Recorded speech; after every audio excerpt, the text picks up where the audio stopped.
같이 말씀 볼 텐데요. 계속 이 야고보는 그 참된 믿음에 대해서 저희에게 이야기를 하고 있어요. 이 참된 믿음을 가진 그런 성도의 모습이 어떠한지를 여러 가지로 나누죠. 그래서 참된 신자는 차별하지 않는다, 이런 이야기도 같이 나눴던 것 같고, 또 참된 신자는 시험을 당할 때에 이것으로 낙심하지 않고 이제 지혜를 구하는 자죠. 그 지혜로 이제 행하는 자가 바로 이제 신자의 합당한 모습이었다. 그 외에 또 여러 가지 그 참된 신자, 믿음을 가진 자들의 모습들에 대해서 살폈습니다. 오늘도 같은 맥락이에요. 참된 신자가 어떻게 이 땅을 살아가는지 이제 이 다툼과 싸움에 대해서 이야기합니다. 우리 한번 생각해 봤으면 좋겠어요. 우리는 좀 싸움, 다툼, 이제 이것들을 이제 해보신 분들이 있는지, 싸우고 다투는 일을 하시는 분들이 있는지. 근데 이 질문 자체가 뭐 이상하죠. 어찌 보면 이렇게 물어볼 수 있을 것 같아요. 안 싸우고 안 다투는 사람이 있냐? 저도 없을 것 같아요. 제가 볼 때. 저 어렸을 때부터 지금까지 보면 아주 많이 뭐 빈번하게 다투거나 싸우지는 않았지만 그래도 다투고 싸우는 일들이 종종 또 자주 있었던 것 같아요. 가정 안에서도 그렇고, 뭐 제 동생이랑은 뭐 말할 것도 없이 정말 죽도록 싸웠던 것 같고, 그리고 뭐 부모님하고도 싸웠던 것 같고. 저 어렸을 때 할아버지를 모시고 살았었는데 저희 집이 할아버지랑도 싸웠던 것 같아요. 말도 안 듣고 대들고. 그리고 이제 제가 학교 다닐 때도 친구들하고도 뭐 다퉜던 일들이 있었던 것 같고. 그렇죠. 그리고 이제 결혼하고 나서도 뭐 부부싸움은 뭐 많이 했던 것 같아요. 그리고 선이랑도 가끔 다투고. 그러니까 안 다툰 사람이 없더라고요. 안 다툰 사람이 없고.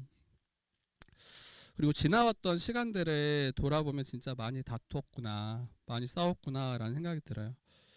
그리고 이제 더 생각해 봐야 될 것은 교회 안에서도 이 싸움과 다툼들이 있다라는 것을 또 보게 됩니다.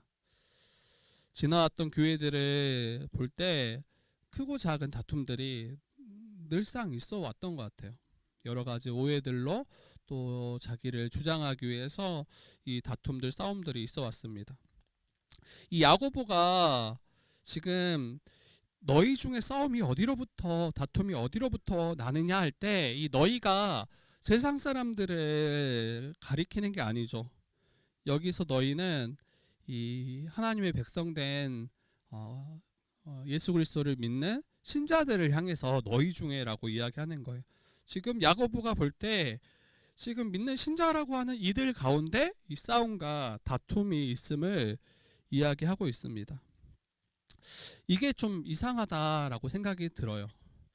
분명히 우리가 배워오기는 하나님의 백성된 공동체가 교회이고, 또 예수 안에서 한 몸 한 가족으로 서로를 여기며 믿으며 살아가는 자가 이제 교회인데, 신자인데, 그런데 그 가운데 다툼과 싸움이 있다라는 것이 이게 맞나, 이상하다라는 생각이 듭니다.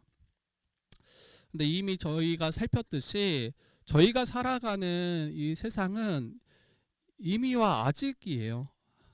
하나님 나라가 이미 임했지만 아직 완성되지 않았죠. 여전히 악한 영들은 우리를 미혹하고 또 우리를 충동하고 또 우리가 죄에 넘어지게끔 합니다. 이것을 우리가 다시 생각해 보셔야죠. 야고보는 이 교회된 성도들에게도 이 싸움과 다툼이 있음을, 또 있을 수 있음에 대해서 우리에게 경고하고, 그러면 이 싸움과 이 다툼이 어디로부터 오는지 그것을 분명하게 보게끔 합니다. 야고보는 이러한 싸움과 다툼이 어디로부터 나오는지 다시 한번 봅시다. 1절 한번 다시 읽어봅시다. 1절 같이 읽어보도록 하겠습니다. 1절입니다. 시작. 너희 중에 싸움이 어디로부터, 다툼이 어디로부터 나느냐? 너희 지체 중에서 싸우는 정욕으로부터 나는 것이 아니냐? 네, 어디로부터 나온다라고 이야기하냐면 싸우는 정욕으로부터 난다라고 이야기합니다. 여러분 정욕이라고 할 때 이 정욕은 우리의 욕구를 말해요. 우리 이번에 금요일 날 성경 그 강좌 할 때 십계명에서도 다뤘지만 이 욕구 자체가 죄가 아니에요. 욕구 자체가 우리에게 문제가 아닙니다. 욕구는 여러분 있어야 우리가 살아가고 또 발전하고 또 살아갈 어떤 원동력이 되기도 하는 게 이 욕구예요. 아무런 욕구가 없더라면 여러분 무기력하고 아무것도 실제로 행하지 않는 그러한 삶을 살아가게 될 게 분명합니다. 근데 문제는 이 욕구를, 이 정욕을 수식하는 단어예요. 싸우는 정욕으로부터 이 다툼과 이 싸움이 일어난다라고 이야기해요. 여러분 우리가 너무나 이 욕구가 지나치면, 내가 원하는 거 바라는 게 너무 지나치면 어떠합니까? 이 자신이 원하고 바라는 것을 얻고자 여러분 싸우기까지 해요. 너무 간절히 바라면 다른 사람의 어떤 이야기를 듣지 않아요. 그리고 자기가 원하는 것을 얻고자 다투는 것도 개의치 않습니다. 이 싸움과 다툼, 이 싸우는 이런 단어는 여러분 전쟁에서 쓰는 단어예요. 지금 여기 단어가 이 전쟁에서 다투고 싸우는, 서로 죽고 죽이는 그런 단어를 가져와서 지금 야고보가 이야기하는데, 이를 통해서 말하고자 하는 것은 그리스도인들이라고 할지라도 서로 간에 이 싸우는 정욕으로 인해서 서로 다투기 시작하면 여러분 엄청난 파괴력을 가지고 있다라는 거예요. 그리고 굉장히 공포스럽게 만든다는 거예요. 여러분 전쟁 생각해 보세요. 우리가 전쟁을 직접적으로 경험하지 않았지만 진짜 전쟁은 끔찍한 거죠. 우리 주변에 사랑하는 자들이 다 죽어나가고 나 또한 언제 죽음 앞에 설지 정말 예측할 수 없는 그 하루하루가 순간순간이 공포로 살아가는 게 바로 이 전쟁이잖아요. 근데 지금 신자들 안에서 다투는 그 다툼이 바로 이와 같다라는 거예요. 여러분 다투는 교회, 서로 적대하고 미워하고 서로 이러한 삶으로 살아가는 교회 보세요. 정말 한순간도 긴장하지 않을 수 없어요. 오늘도 무슨 일이 일어날까 늘 긴장하고 교회에 나아갑니다. 진짜 칼과 총만 없지 전쟁이 아닐 수 없는 거죠. 이처럼 그리스도인들 간의 이 다툼과 싸움이 얼마나 파괴적인지, 얼마나 공포스러운지, 또 우리가 속한 공동체를 다 해체하고 찢어버리는지 이것을 경고하고 있어요. 그 노래 가사에 이런 가사가 있어요. 임재범 씨 노래에 전쟁 같은 사랑 뭐 이런 이야기가 있어요. 그러니까 우리 신자들의 이 싸움이 실제 전쟁이 아니죠. 실제 칼을 들고 죽이지 않죠. 그런데 이 전쟁과 같은 사랑이라는 이 단어, 이 표현처럼 너무도 처절하고 아픈 사랑을 이제 노래하는 거잖아요.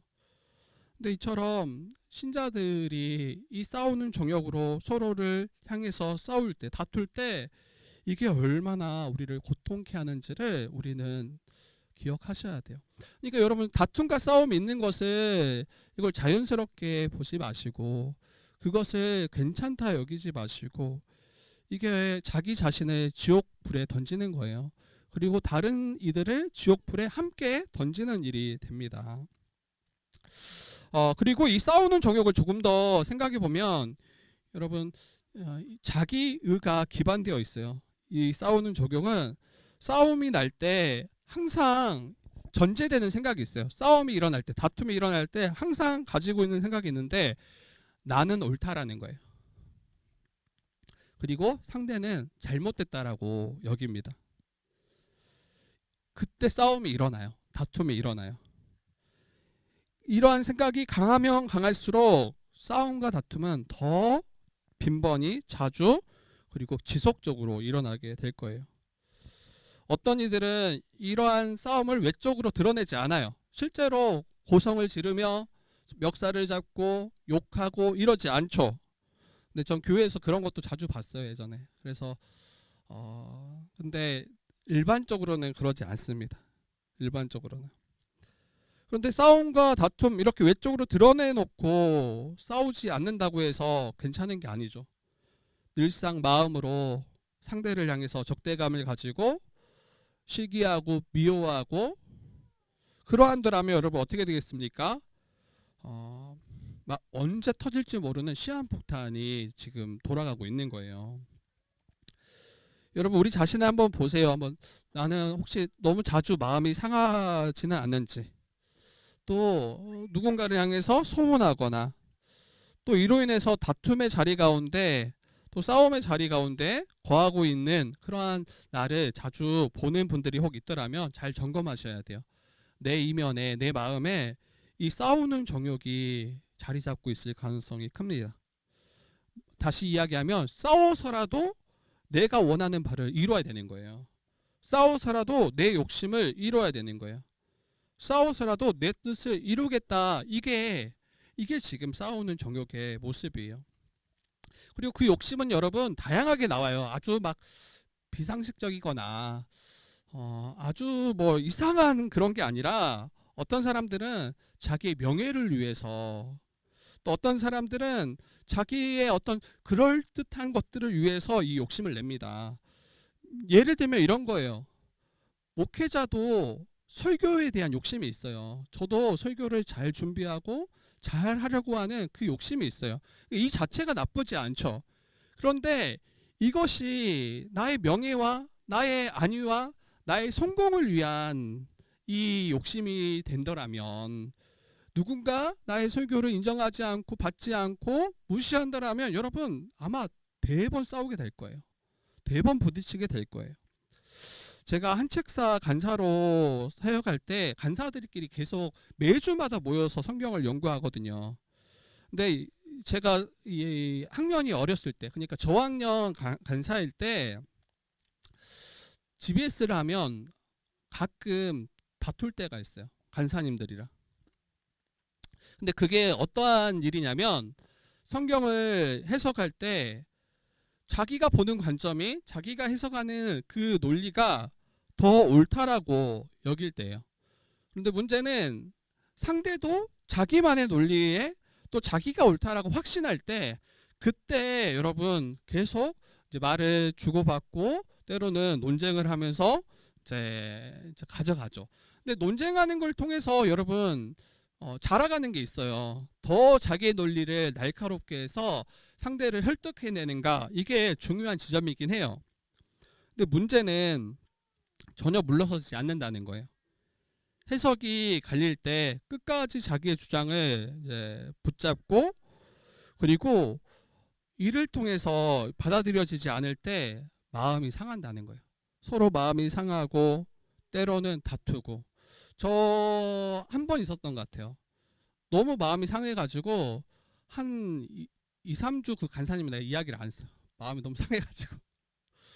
아무리 이야기해도 안 받아주는 거야. 내가 볼 때 너무 맞는데. 근데 아마 똑같았을 거예요. 그 간사님도 본인이 볼 때 이거 아니고 다른 게 있을 수 없는데 이거를 안 받아주니까. 여러분, 성경을 왜 연구합니까? 하나님을 더 알아가기 위함이죠. 그리고 하나님의 뜻을 순종하기 위함이잖아요. 그리고 하나님의 뜻은 너무 분명해요. 하나님을 사랑하고 우리 이웃을 사랑하는 거. 근데 제가 미성숙할 때는 성경 연구하는 걸 통해서 다투고 있더라고요. 이걸 통해서 다른 사람을 또 억누르고 다른 사람들을 시기하고 미워하고,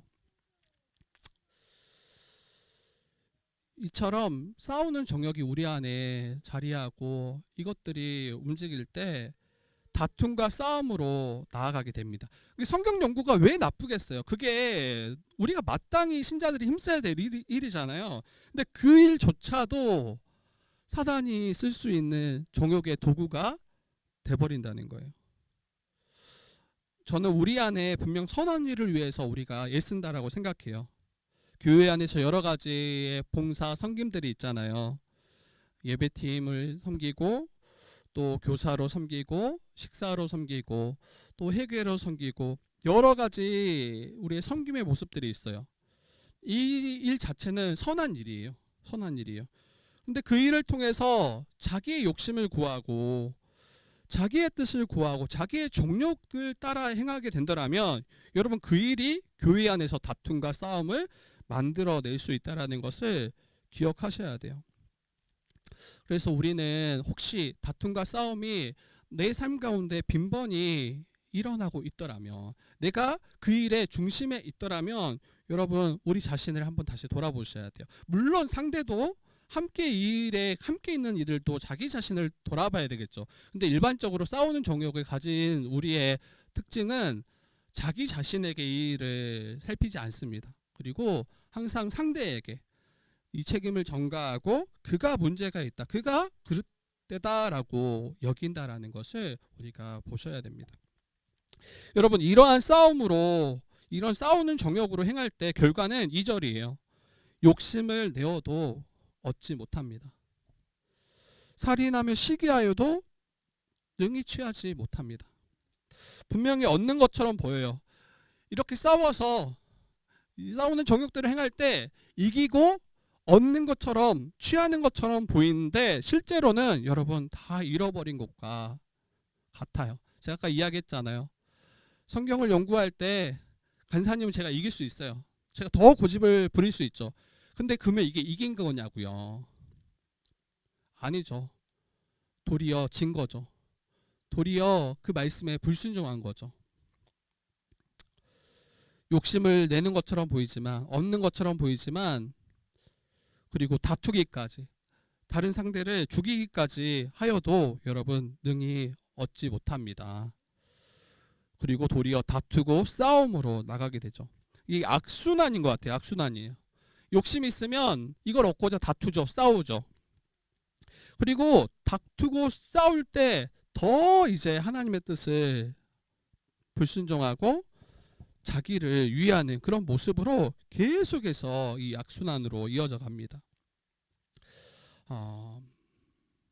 다시 한번 우리가 돌아봤으면 좋겠어요. 우리는 싸우는 정욕으로 행하고 있지는 않는지, 나만 옳다 여기며 다른 이들을 혹시 무시하거나 인정하지 않고 있지는 않은지, 또 폭력적으로 혹시 우리가 말하거나 대하고 있지는 않은지, 그 이면에 이 싸우는 정욕이 있다라는 것을 기억하셨으면 좋겠어요. 그리고 정말 그러면 우리가 얻고자 하는 것이 있더라면 어떻게 이것들을 얻고 구해야 됩니까? 포기하고 얻지 말라는 이야기가 아니에요. 욕구 자체가 잘못됐다고 하지 않았어요. 그런데 싸우는 정욕으로 그것을 붙잡으려는 것, 이게 지금 잘못됐다라고 이야기하는 거예요. 그러한 방식으로는 얻지 못할 거다. 얻었다 할지라도 우리가 갖지 못할 거다라고 이야기하는 거예요. 정말 얻고자 하는 것이 있더라면 어떻게 해야 되는지 2절 후반부에 저는 있다라고 생각해요. 너희가 얻지 못함은 구하지 않기 때문이다. 먼저 욕심을 내어도 얻지 못함이 첫 번째로는 구하지 않기 때문이다라고 이야기해요. 너희가 얻지 못함은 구하지 아니하기 때문이요. 우리는 정말 원한다라고 생각해요. 원해요. 그리고 얻고자 해요. 그런데 하나님께 구하지 않아요. 기도하지 않아요. 여러분, 하나님은 어떤 분이시냐면 마태복음 7장 7절 또 11절까지 보면 구하라 그리하면 너희에게 주실 것이요, 찾으라 그러면 찾아낼 것이요, 두드리라 그러면 열릴 것이다 라고 이야기해요. 구하는 이마다 다 받을 것이다 라고 이야기해요. 그리고 11절 보면 이 하나님은 하늘 아버지시고 구하는 자에게 좋은 것으로 주시는 분이시다 라고 이야기해요. 문제는 구하지 않는 거죠. 하나님을 신뢰하지 않는 거죠. 믿지 않는 거죠. 기도는 우리의 필요를 하나님께로부터 얻는 정말 중요한 그런 도구예요. 우리가 당면한 문제를 풀 수 있는 열쇠가 기도이기도 합니다. 기도가 만능이다 이런 이야기 하는 게 아니에요. 신자가, 하나님의 자녀된 자가 하나님 앞에 우리의 필요를 구하는 것은 마땅하고, 또 우리의 도움을 구하는 게 마땅합니다. 그리고 하나님은 그 기도에 응답하시고 일하시고 행하시는 분이심을 성경은 이야기해요. 근데 마음으로는 원하는데 구하지 않는 거예요. 필요하다고 여기는데 구하지 않는 거예요. 이처럼 우리가 얻지 못하면 먼저는 믿음으로 구하지 않는, 그게 먼저인 거예요. 그래서 우리 한번 생각해 봤으면 좋겠어요. 정말 내가 간구하고 원하는 거, 이것을 믿음으로 기도로 구하고 있는지, 아니면 이것을 얻기 위해서 내 방식, 내 원함, 내 뜻대로 이것들을 취하려고 발부둥 치고 있지는 않는지 돌아봤으면 좋겠어요. 그리고 또 한 가지는 구했음에도 불구하고 받지 못할 때가 있어요. 그게 바로 3절이에요. 3절 보면 구하여도 받지 못함은 정욕으로 쓰려고 잘못 구하기 때문이다. 그렇죠. 어떤 이들은 끊임없이 구합니다. 늘 간구하고 기도해요. 그런데 응답받지 못하는, 그러니까 거절되는 기도가 있어요. 그 기도가 이제 정욕으로 쓰려고 구하기 때문이다라고 이야기합니다. 여기서 정욕은 단순한 욕구를 말하는 게 아니에요. 앞에서 이야기했던 것처럼 자기가 주인 되어서 자기 원대로, 자기 멋대로 하려는 자기 중심적인 그 욕심을 말해요. 하나님의 뜻은 전혀 상관없어요. 중요치 않아요. 내가 원하는 내 뜻, 내 욕구만 이루어진다면 그게 가장 최고인 거죠. 그래서 나의 욕구랑 나의 죄된 본성이 결합되어져서 왕 대신 하나님을 인정하지 않고 그분의 뜻을 따라 순종하지 않고 나의 욕심을 채우기 위해서 그렇게 간절히 구하는 것, 이런 기도는 응답되지 않을 거다라고 이야기하는 거예요. 신자는 하나님의 자녀, 하나님의 백성이다라는 것을 잊지 않았으면 좋겠어요. 신자가 구하는 바는 하나님의 뜻에 합당한 것을 구하는 게 신자예요. 내가 원하는 것, 내 뜻을 이루기 위해서 구하는 게 아니에요. 신자는 주의 뜻을 구하고 주의 뜻에 합당하게 우리의 일들을 다루어 가는 것, 이게 우리의 소망이고 우리의 소원이 될 수밖에 없습니다. 만약 그게 아니더라면 우리 자신을 점검하셔야죠. 모든 기도와 간구가 나의 어떤 욕심, 나의 어떤 정욕을 채우기 위한 그러한 일로 그쳐진다면 우리가 정말 하나님 백성 맞는가, 하나님의 거룩한 백성, 자녀 맞는가, 이걸 더 점검하셔야 될 필요가 있습니다. 여러분, 그러한 간구는 잘못된 간구이고 저는 교회 안에서도 많다라고 생각해요. 그러한 간구들이. 특히 이제 많은 교회와 목회자들의 바램은 부흥이죠. 부흥이죠. 저도 부흥을 꿈꿉니다. 뭐 이런 거는 이제 뭐 많은 숫자 이런 거보다는, 근데 부흥 자체가 나쁜 게 아니죠. 그런데 그것도 자기의 욕심으로, 정욕으로 구할 수 있어요.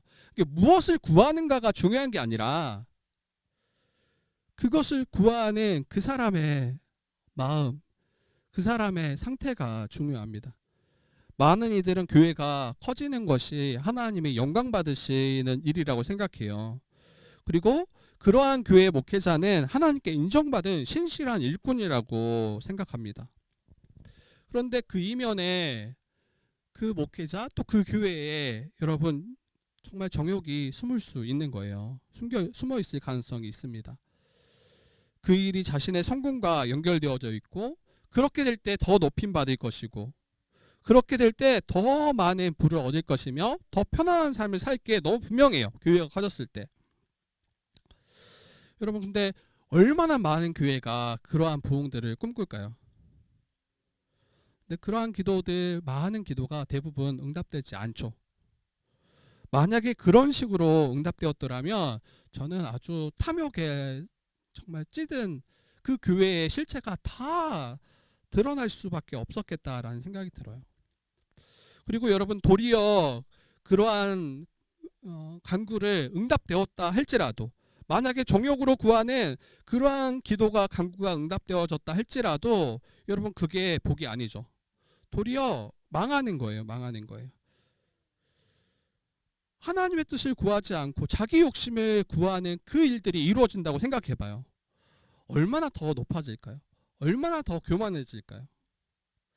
로마서 1장 28절에도 이렇게 이야기해요.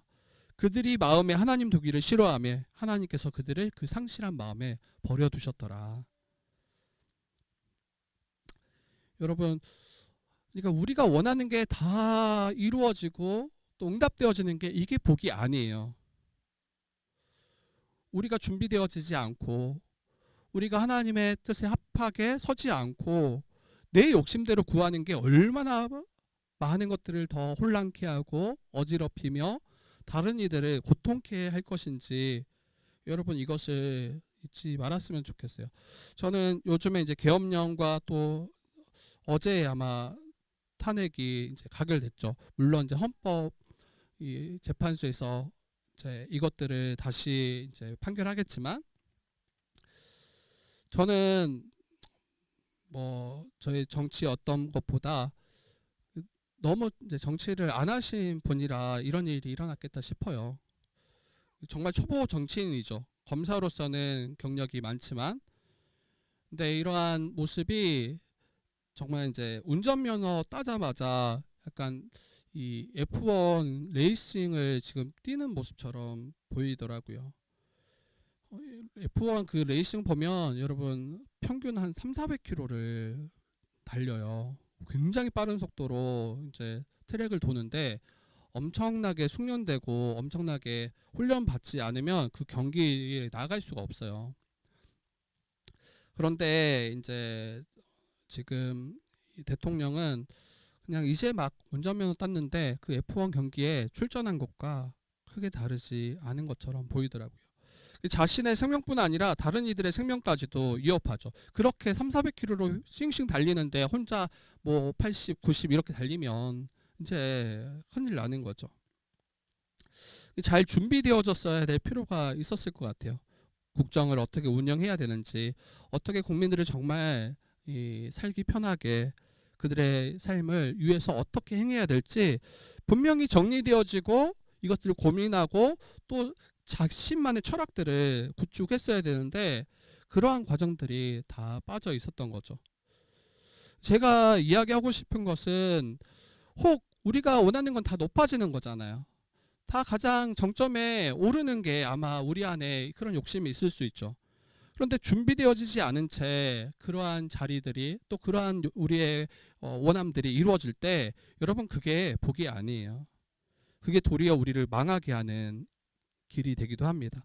저는 작은 교회 목회를 하고 있지만 교회를 이 몇 사람 안 되는 이 교회를 섬기고 또 교회를 세워가는 것도 정말 만만치가 않다라고 생각해요.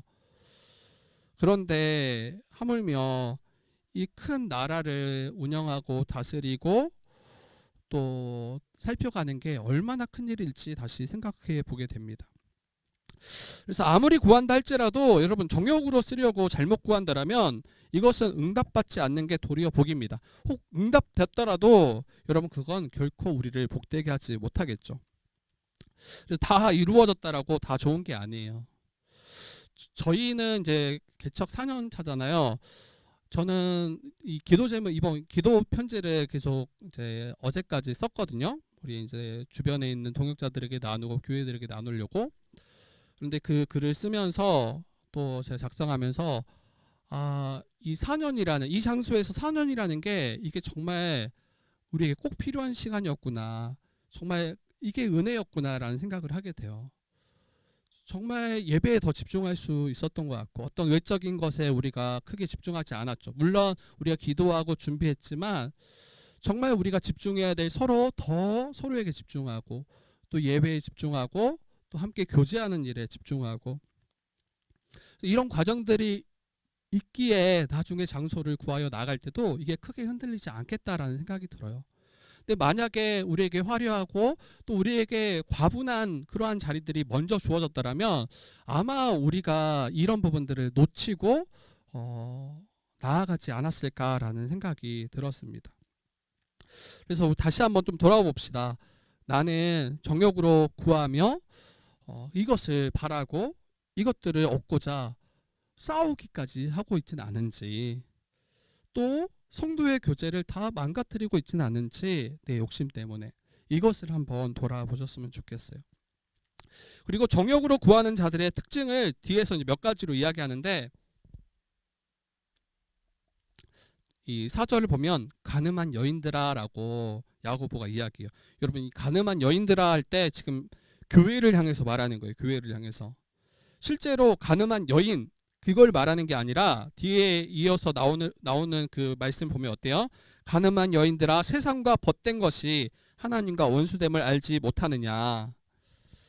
지금 여기서 가늠한 여인이라고 하는 것은 하나님의 신부, 예수 그리스도의 신부된 정체성을 가진 신자. 근데 신자가 하나님과 벗되고 또 하나님의 신부로서 살아가는 게 아니라 정체성은 하나님의 신부인데 그의 삶이 세상과 벗하는 거예요. 세상을 따르는 거예요. 이 벗이라는 단어를 보면 절친한 친구잖아요. 사랑하는 자잖아요. 그런데 분명 교회의 공동체 안에 있고 매주 모여서 예배를 드리고 헌금도 드리고 봉사도 하고 교회의 모든 것들을 함께 참여하고 있는데 그런데 그 마음의 중심에 하나님이 아닌 세상을 사랑하고 있는 거예요. 하나님이 아닌 세상의 것을 추구하고 있는 거예요. 세상의 것을 더 귀하다 여기고 더 매력 있게 여기는 거예요. 그러니까 하나님을 사랑한다 하지만 하나님의 신부라고 하지만 하나님과 함께하는 게 기쁘지 않아요. 하나님과 함께하는 게 이게 내게 설렘이 되지 않아요. 하나님과 함께하는 게 내게 참된 만족이 되지 않습니다. 그리고 다른 것을 구하죠. 세상을 구하고 세상을 따르고 세상의 것을 기뻐하고 그것으로 만족하고 있더라면 여러분 이 4절에서 말한 이 가늠한 여인들아라고 외치는 그 야고보의 그 외침이 우리에게도 적용이 되어져야 될 거라고 생각해요. 교회에 속해 있기 때문에 우리는 하나님을 사랑한다라고 생각하기 쉬워요. 그런데 야고보는 뭐라고 이야기하냐면 그러한 자들에게 세상과 벗됨은 하나님과 원수되는 것이다 라고 이야기해요. 세상과 벗됨이 그냥 하나님도 벗이고 세상도 벗인 게 아니라 세상의 벗됨은 하나님과 원수되는 일이다 라고 이야기합니다. 세상과 벗이 되고자 하는 자는 스스로 하나님을 원수 삼는 그 일을 행하고 있다라고 이야기하는 거예요. 그래서 분명 신자는 예수님을 믿음으로 여러분 성령 받은 자예요. 그리고 우리가 잘 알다시피 성령 받은 신자는 성령께서 결코 떠나지 않습니다. 이게 우리가 믿는 바예요. 하나님을 모시고 성령이 안에 내주하시는 신자를 하나님은 결코 떠나지 않으세요.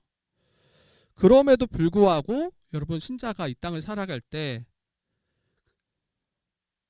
하나님이 아닌 세상을 더 사랑할 수 있는 위험이 있다라고 이야기하는 거예요. 우리의 구원에 대한 이야기를 하는 게 아니에요. 이 야고보서는 너희가 그렇게 행할 때 구원받지 못할 거야 이 이야기 하는 게 아니라 너희가 하나님을 벗하지 않고 예수 그리스도의 신부라고 말하고 그분께 예배하고 있지만 정작 너희가 정말 세상을 더 사랑할 수 있다라는 것을 경고하는 거예요. 그때 우리 안에 거하시는 성령은 질투하시죠. 애통해 하시죠.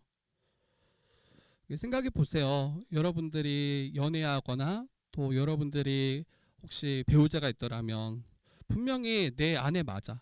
내 남편 맞아. 내 남자친구, 내 여자친구 맞아. 그런데 계속 나의 배우자가 나의 남자친구, 여자친구가 자기 아닌 다른 것을 더 바라보고 자기보다 다른 것을 더 기뻐하고 있더라면 여러분 정말 열불 나죠. 속 타죠. 그런데 신자가 그렇게 살아갈 수 있는 위험을 우리에게 경고하고 있습니다. 여러분 신자는 하나님과 벗되는 것이 가장 큰 기쁨이어야 돼요. 신자는 하나님의 신부되는 게 가장 큰 설렘이어야 돼요. 다른 것에 우리의 마음을 빼앗기지 말아야 돼요. 하나님 알아가는 걸 가장 기뻐해야 돼요. 하나님과 교제함이 감격이 있어야 돼요. 하나님과 벗되는 것이 정말 행복해야 돼요. 그게 정말 가장 의미 있는 삶이다라고 우리가 고백해야 돼요. 세상이 나의 벗됨과 도무지 비교할 수 없는 가장 큰 기쁨이 하나님께 있다라는 것을 알아야 돼요. 그때 다른 것에 마음을 빼앗기지 않죠. 그때 날마다 하나님과 친밀하게 교제하며 살아갈 수 있습니다. 그런데 우리가 주님을 알아가는 거, 주님과 교제하는 게 내게는 너무 부담이요. 또 내게는 너무 이렇게까지 해야 되나? 여러분 사랑하는 사람한테 그렇게 말할 수 없죠. 정말 친밀하게 교제하는 이에게 내가 여기 이렇게까지 해야겠어? 내가 이렇게까지 시간을 내고 내가 뭐 물질을 너를 위해 쓰는 게 너무 아까워. 여러분 헤어져야죠. 헤어질 결심.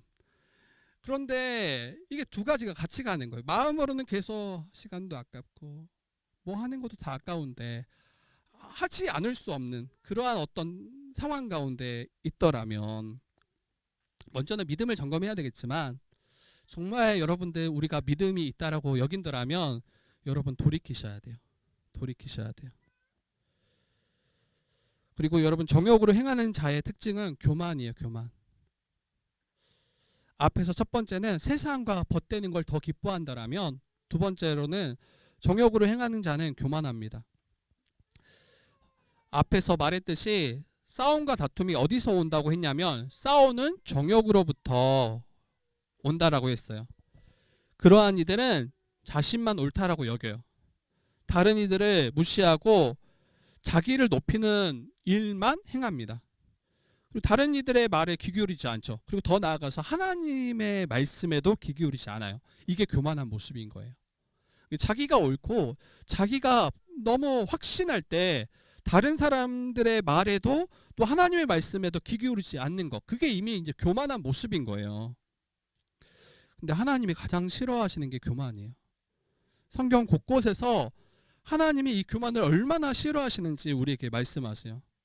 그리고 야고보서는 뭐라고 이야기합니까? 교만한 자를 물리치신다라고 이야기해요. 하나님이 그와 싸우시겠다라고 이야기하는 거예요. 베드로전서 5장 5절에도 이렇게 이야기해요. 겸손으로 허리를 동이라. 하나님은 교만한 자를 대적하시되 겸손한 자들에게 은혜를 주시느니라 라고 이야기해요. 그래서 여러분 교만은 정말 무서운 거예요.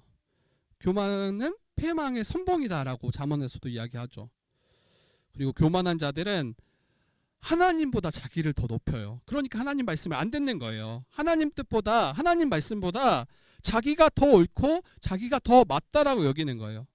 그리고 교만한 자는 여호와께서 행하신 하나님께서 행하신 큰 구원도 별거 아닌 것처럼 여기죠.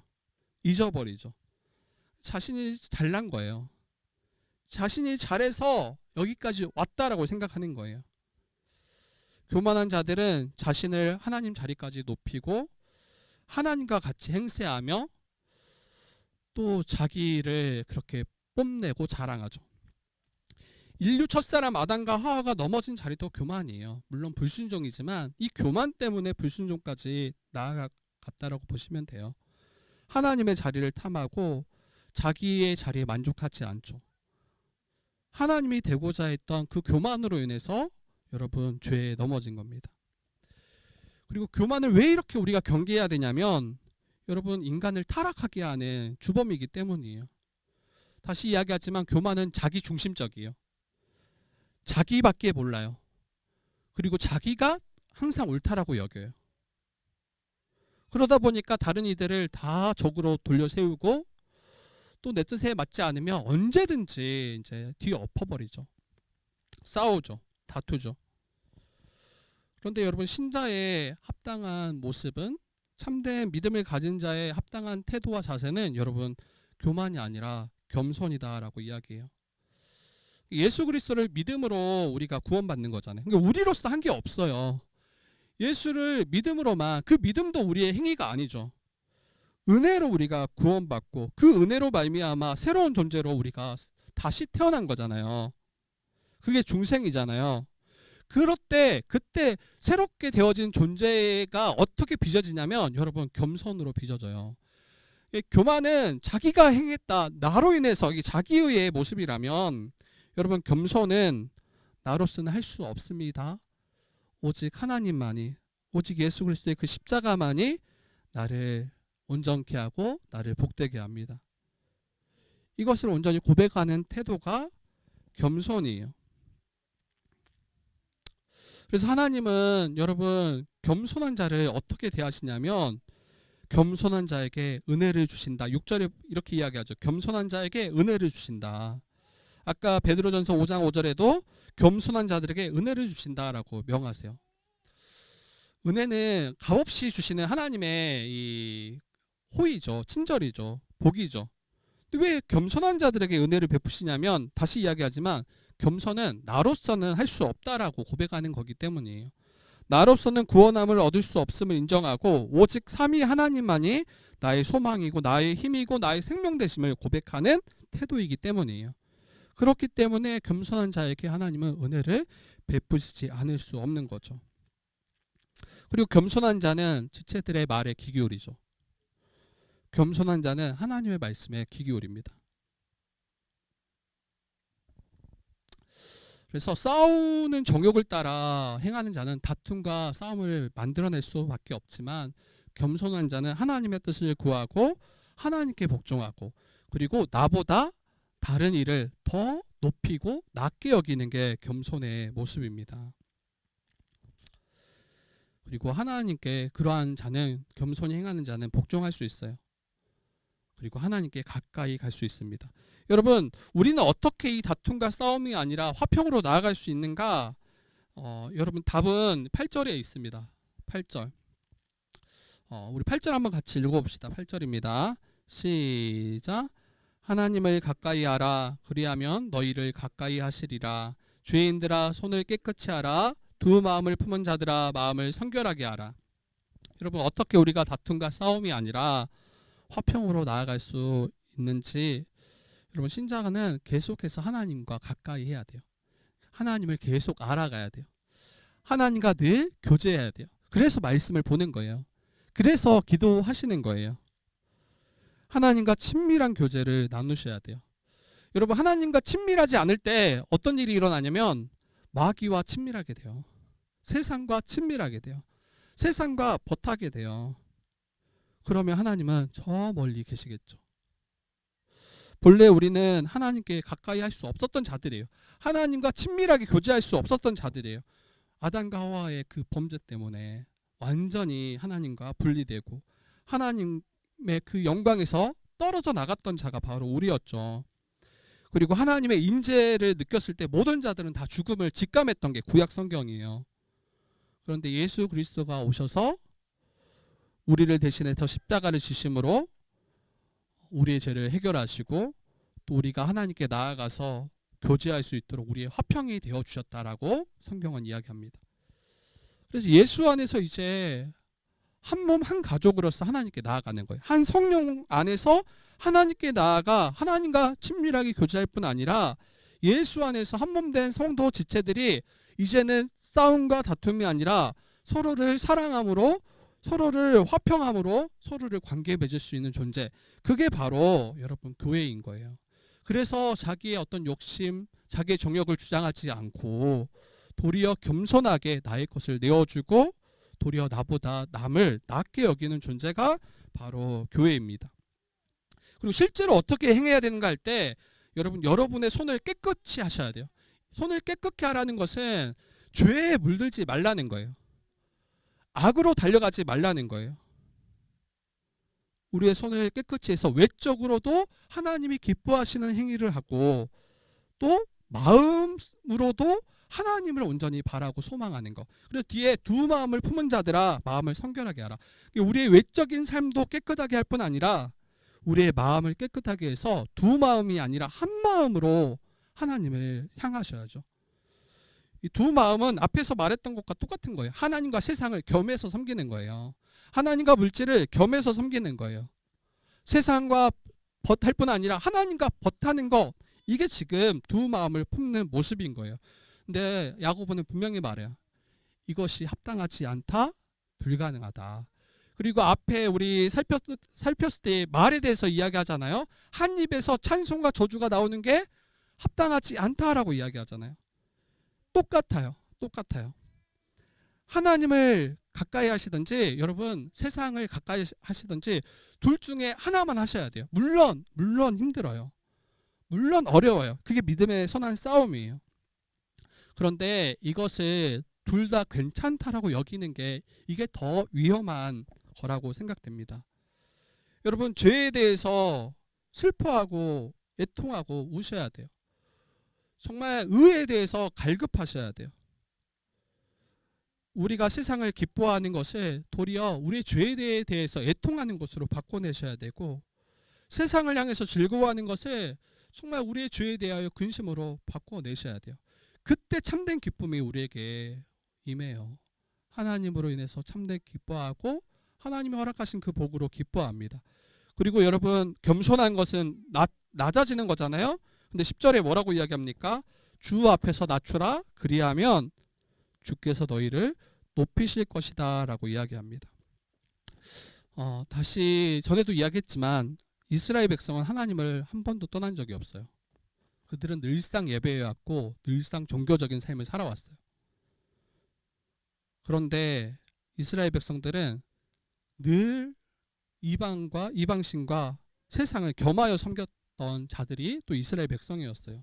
그걸로 인해서 저주받고 그걸로 인해서 멸망당했던 자들이 이스라엘 백성이었습니다. 여러분, 두 마음을 품기를 멈추셔야 돼요. 정말 하나님을 바라고 하나님만 가까이 하고 하나님만으로 만족할 수 있는 우리가 되기를 힘쓰셔야 됩니다. 여러분, 말씀 이제 마치려고 하는데요. 앞에서 잠깐 이야기했지만 주의 뜻 교회로 우리가 4년을 지나오면서 왜 우리 안에서 다툼과 싸움이 없었겠습니까? 물론 드러내놓고 아마 싸우는 분은 없었을 거예요. 드러내놓고 적대하고 서로를 원수로 여기는 분들은 없었을 거예요. 이것만 해도 저는 너무 감사하다라고 생각해요. 그런데 우리를 깊이 들여다보면 겉으로 드러나지 않지만 내 마음속으로 시기하고 또 누군가를 미워하고 누군가를 정죄하고 또 다투려고 하는 마음들이 일어났던 적은 없는지는 우리 다시 생각해 보셔야 돼요. 은근히 시기하고 무시하는 일들이 우리에게 있진 않았는지, 여러분, 거기에서 그 마음에서 돌이키셔야 돼요. 왜 그러합니까? 이게 우리 안에 교만이기 때문이에요. 나보다 다른 일을 낮게 여기고 자기를 높이려는 모습이기 때문이에요. 여러분, 교만함이 아니라 겸손을 구하셨으면 좋겠어요. 겸손한 자를 우리는 오해할 때 내가 겸손하면 무시하는 거 아니야? 나를 낮추면 다른 사람이 나 무시하는 거 아니야? 여러분, 혹시 약간 무시 당할 수 있어요. 그렇게 비춰질 때. 근데 하나님이 우리를 어떻게 대하시는가가 더 중요하지 않나요? 하나님이 그러한 자를 높이신다라고 말씀하셨는데, 누군가 자기를 조금만 낮추려고 할 때 이걸 견디지 못하는 모습이 내 안에 있더라면 다시 이것도 돌아보셨으면 좋겠어요. 그리고 오늘은 공동의회가 있는 날입니다. 우리가 많은 이야기를 이제 하겠죠. 함께 올 한 해를 또 내년을 준비하는 시간이 될 겁니다. 근데 그때 싸우는 정욕으로 행하시면 안 돼요. 나의 욕심대로 나의 마음대로 행하기를 힘쓰지 마시고 겸손히 먼저 들으셔야 돼요. 온유한 태도로 지체들에게 말하실 수 있어야 돼요. 그리고 혹시나 시기하고 다투는 마음들이 일어날 때 다시 그리스도의 그 마음을 품으셔야 돼요. 교만이 아니라 겸손하게 주 앞에서 자기를 낮추실 수 있어야 돼요. 그때 하나님은 정말 우리를 높이실 거예요. 그리고 세상에서도 또 주 앞에서 영광스러운 존재로 서게 될 것이며 그렇게 사용하실 것입니다. 우리는 여러분 마귀에게 속한 자가 아니에요. 하나님의 자녀요, 하나님의 백성이고, 그래서 하나님을 닮아가고 주님을 닮아가는 게 이게 당연한 거고, 하나님을 가까이 하고 하나님과 친밀해지는 게 이게 합당하다. 그리고 그로 인한 기쁨과 감사가 저희 주의 뜻 교회 가운데 계속 더해지기를 주님의 이름으로 축복합니다.